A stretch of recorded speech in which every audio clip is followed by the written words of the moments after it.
Good afternoon. Welcome to today's Get Ready With Me. I am super excited to be sitting down to finally do my makeup because I have been doing schoolwork all week and the paper that I had to do was a little bit longer than I thought. So I complained yesterday about the presentation and then had to crank out an 8 to 10 page paper that I thought was only going to be 6 to 8. Now, no big deal. As it turns out, my paper was too long anyway, so I was actually kind of relieved to find out I had some extra space.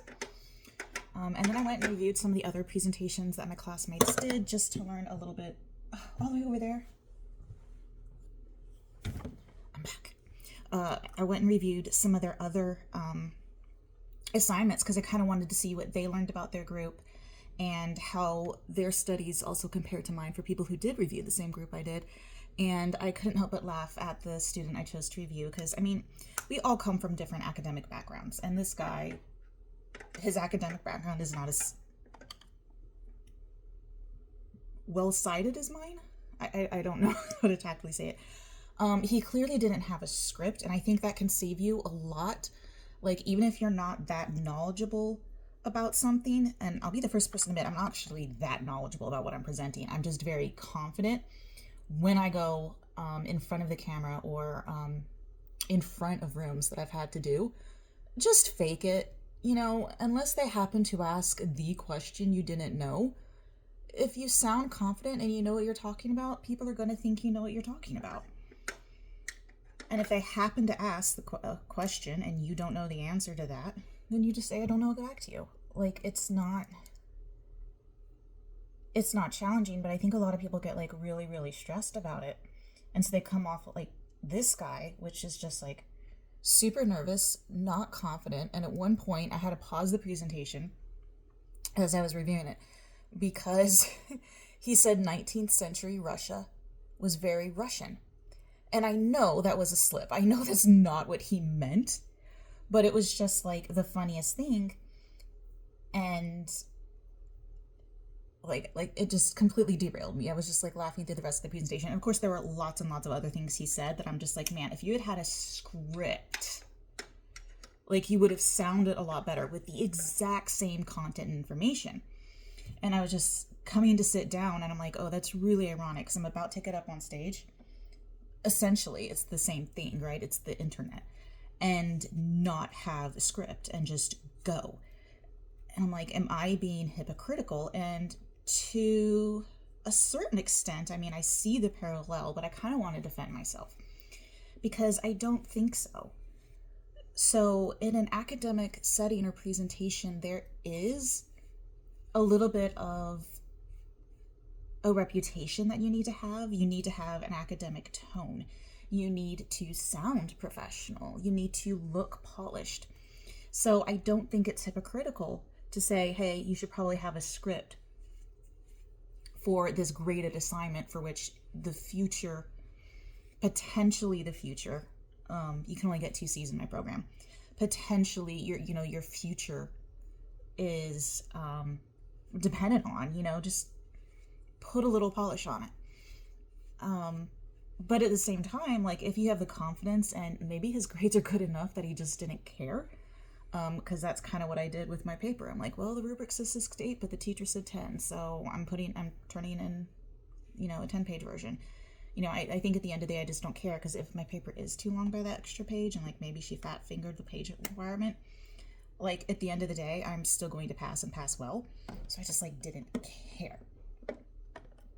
But, maybe he's in a similar situation, or he's got like super, super strong anxiety, because never underestimate like the impact of a camera on your confidence. Like everything that you thought you knew and you'd be able to handle just goes away when you find out you're being recorded. It's interesting.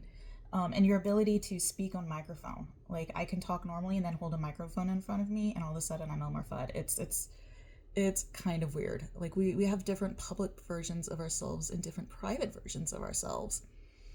And that kind of leads me to, why I've decided to have this be a public-private version of myself.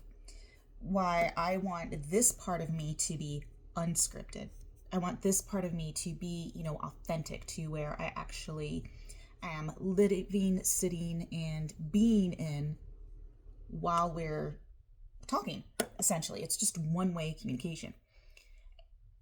And I certainly could, if this were my job or there were an expectation for it to be polished. I have no idea what I'm doing today, by the way.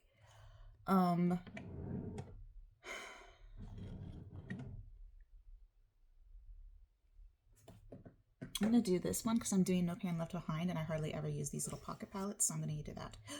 My kid broke it. I don't care.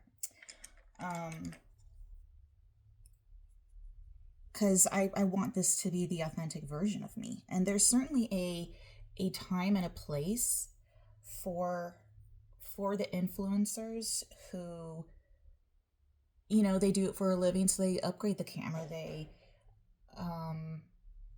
get the special room, they buy the lights, and that's okay. I have no problem with them doing something they love and doing it in a way that looks polished and professional and feels good to them. But I'm not at that place in my life, so I don't want to put on the persona that I am until I am. That's part of what I'm seeking for in authenticity. I don't think any particular method or seating arrangement is good or bad. It's not the lighting that's the case. That's the issue. It's spending thousands of dollars for 5 views. That would be problematic. Or basically doing anything that's not, what you want to do so that it becomes a chore. I said this a couple years ago when I first started doing them, and I was heavily editing my videos, is video editing almost has to be your hobby. And my hobby is not video editing. My hobby is doing my makeup. So I was a little overwhelmed with, the amount of time it takes. Because for me, I know it varies, but it takes me about 3 times to edit and upload a video than just to sit down and record it. And I actually don't think that that's horribly off from what most people do. I'm sure some people do it a lot faster. I tend to do things slowly, I've just noticed. Or at least slower than I think I should, which is different, but that's impatience. So it like the time it was the duochrome he broke. No, I'm really sad. I like that one.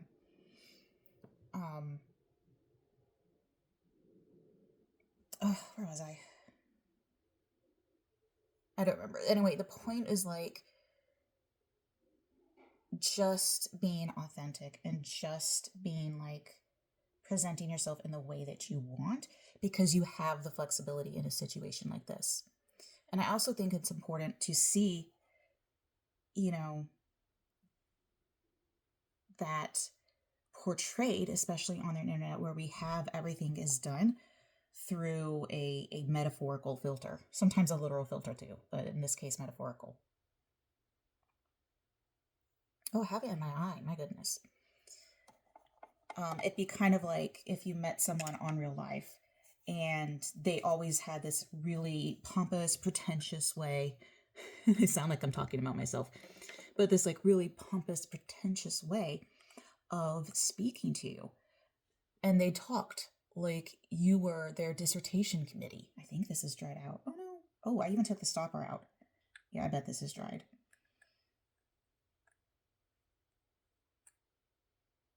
Oh, it's powdery. Well, I'm not using that. That's okay though. It's going to go in my empties. Let's see if there's anything left in this one. Probably not. I don't even know how many years I've had these. This one has a stopper though, so there's a chance it's not dry. Oh, a little bit. This will be the last use for it too. But if you met a person who was constantly, it felt like they were talking down to you, you wouldn't like them, and you would be like, hey man, what do you normally sound like when you're not trying to impress people? Which sucks, because I know some people do that naturally. A lot of people aren't trying to impress you. They are naturally smart, or they do naturally resort to complex way of wording things. Like my autistic kid, he'll come down from dinner and be like, mother, I need some sustenance. And he's not trying to talk down to me. He's just saying he's hungry, but he's learned that's a way to say it. So that's what he does. And that is not an uncommon thing to do.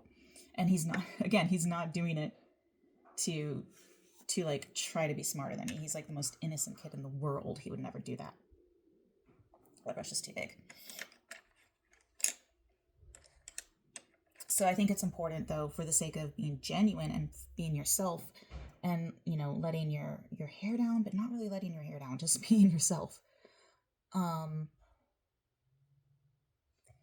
to be able to have those moments where the camera's off and you're not trying to perform. And since I am autistic and I do mask for the world so much, I did not want to act like an influencer on YouTube, because I have to act like, I have to act like my rank requires when I'm on duty, and I have to act like a professional in my counseling sessions, and I have to act like a coach when I'm coaching and teaching other people.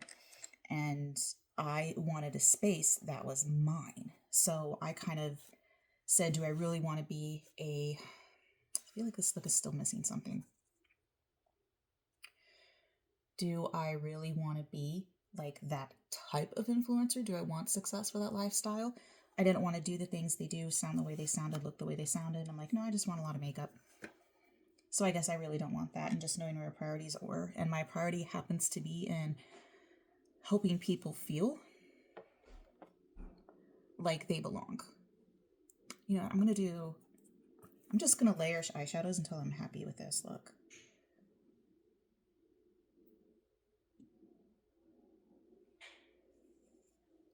I do think it's coming together, though. I like that glitter formula. I just wish they weren't so dried out. But I can't remember the last time like I wanted to or found like a liquid glitter eyeshadow appealing. It's like such a dated formulation. I think we're just beyond the pressed glitter look in 2025. It's just a decade behind to have those kind of formulas still hanging around. So anyway, that's my thoughts on the matter. He looked kind of like a fool because he wasn't prepared for the formal academic situation that the presentation called for. But I would also look like a fool trying to like be professional and have the lighting, and yeah, no one's there watching me, so the public fooling isn't there, but like I would know how disingenuous that was, and I would know just how inauthentic I was being to me.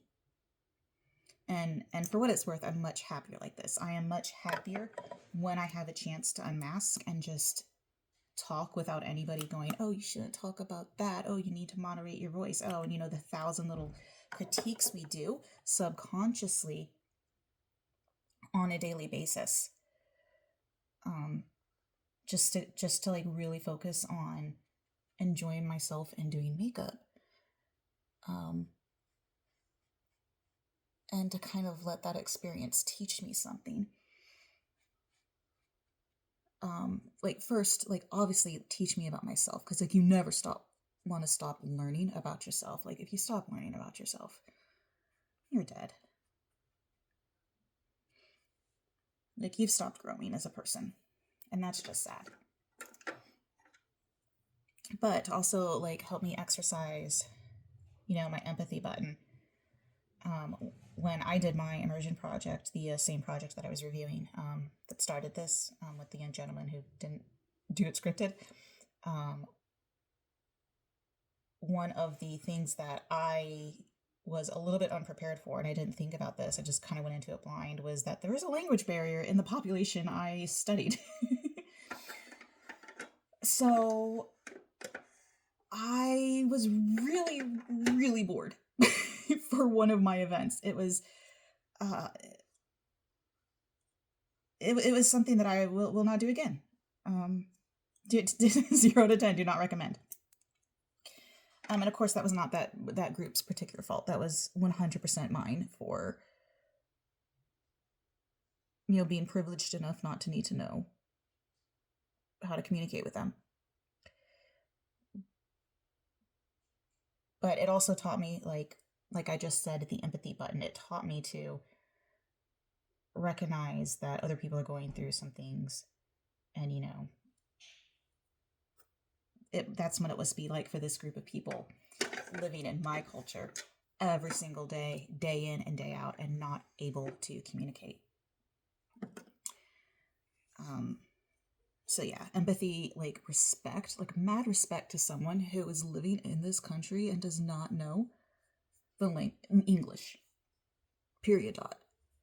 Like I think that's an immense sort of strength. So when people like tell people like who speak other languages to like go home, first, that doesn't make any sense because this is their home.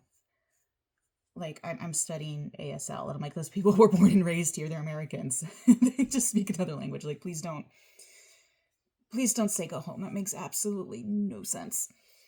But secondly, I'm like, they are working their ass off just to be here by virtue of the fact that they're like potentially functionally illiterate, without knowing English in many parts of this country. Now, I'm fortunately in San Antonio, so if you don't know English, this is a really good, well, assuming you do know Spanish, this is a really good place to be.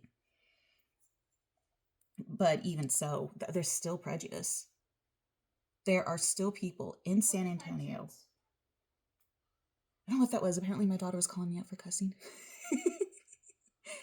I can't get away with anything. I didn't even know she was like in earshot. But anyway, there's still people who are biased against like Spanish speakers. And I'm like, this is San Antonio. You cannot have those feelings, my friend. I mean, you can't have them anywhere or shouldn't have them anywhere. But like, this is not like a culturally safe place to like bash. I don't know what percent of the population is, but I think it might be over 30%, especially in some areas of the city. So, but like if that kind of like prejudice exists now, I can imagine some other parts of the country where people are even more outspoken. Ooh, that ran in my eye. Oh no. Oh no. Ooh, sorry, I'm back. I've very rarely have ever had like liquid eyeliner just like run into my eye. I must have like a wet tear or something that just like drew it right in, but that burned for like, why is it doing that?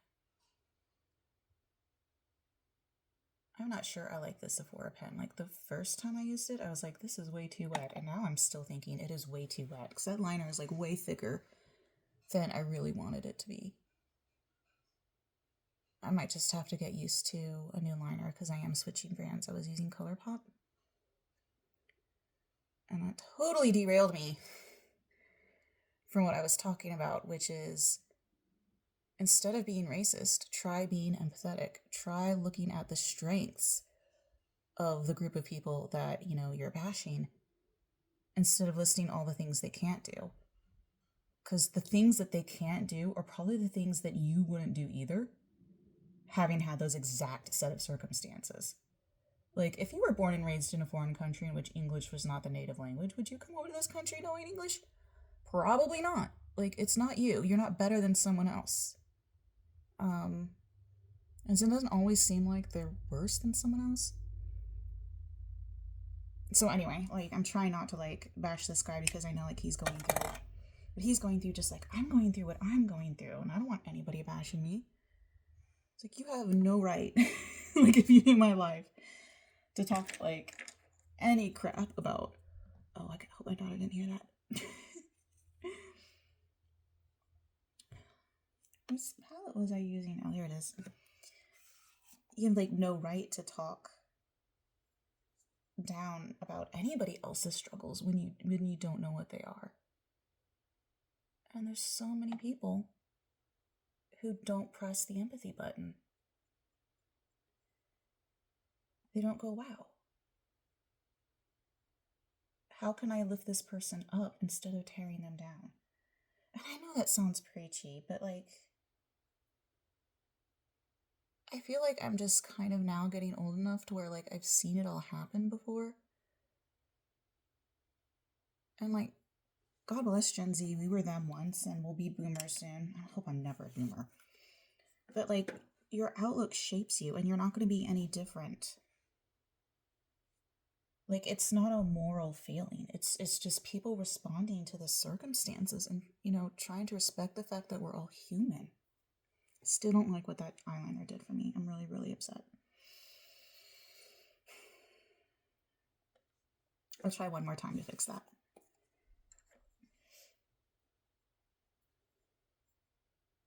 And obviously I'm not upset. This is a first world problem. I can handle it.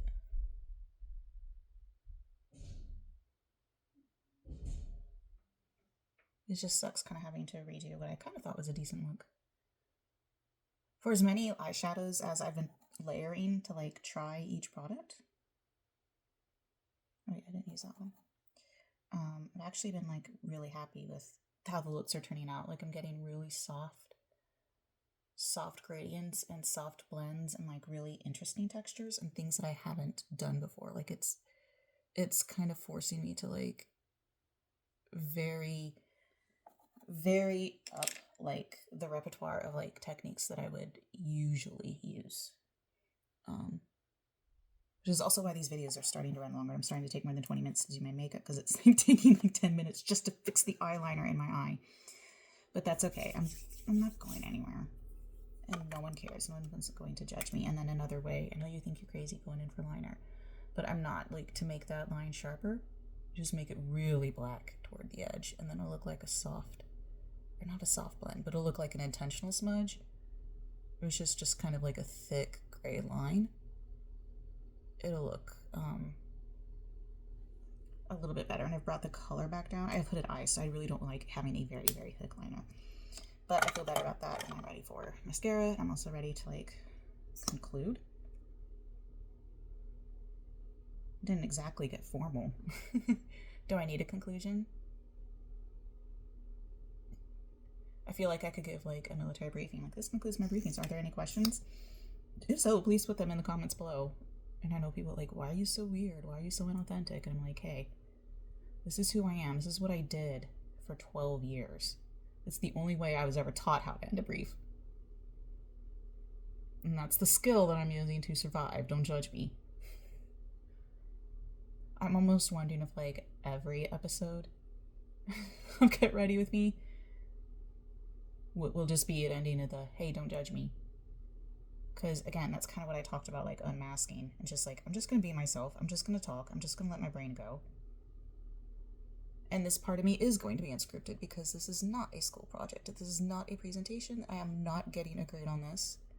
I don't want a grade on this. Although I am highly competitive and I could just imagine myself doing something like that. But I also don't want to like destroy my love for makeup. You know, it hasn't always been there for me. It's actually something I've only gotten into as an adult. I didn't have like a lot of pocket money like as a teenager.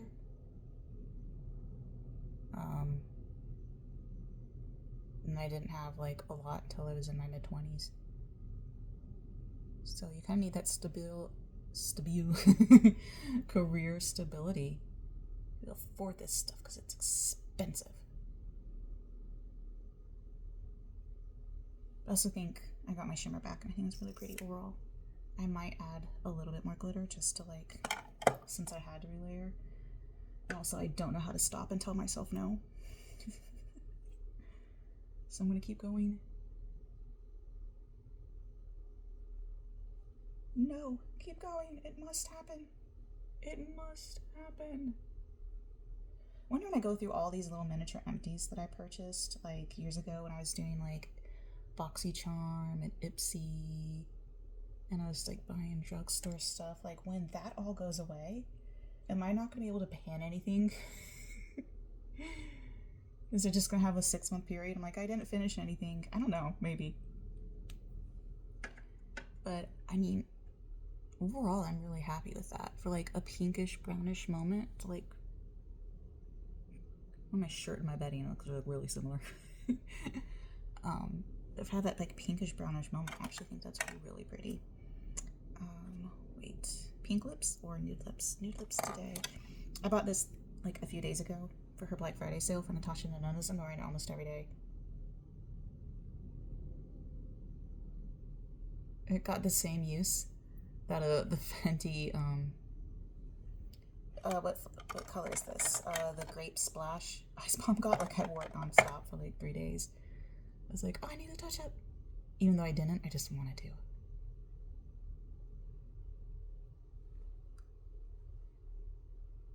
this is just like a soft, perfect nude. And then I've been putting on like a pink every day, which I think makes a lot of sense. And then I've been topping it off with a highlighter. And my highlighter is so fine. It's the same one that's on my cheeks. It doesn't even feel like gritty or uncomfortable on the lips at all. I don't think I'm going to do that today. I think I'm just going to leave this as is because this is so pretty. Who am I kidding? I can't talk about it and then not do it. I can't not stop in my eyes and then not put a little bit on my lips. Probably one more for good measure, because it will come off with a lip gloss throughout the day, and I ran out of clean fingers. So that is the look, and I'm really happy with it. I'm feeling good about school. I'm out of that really boring situation. I think I got an A on my presentation, and things are looking up. So thank you for listening. You have a great day. Bye.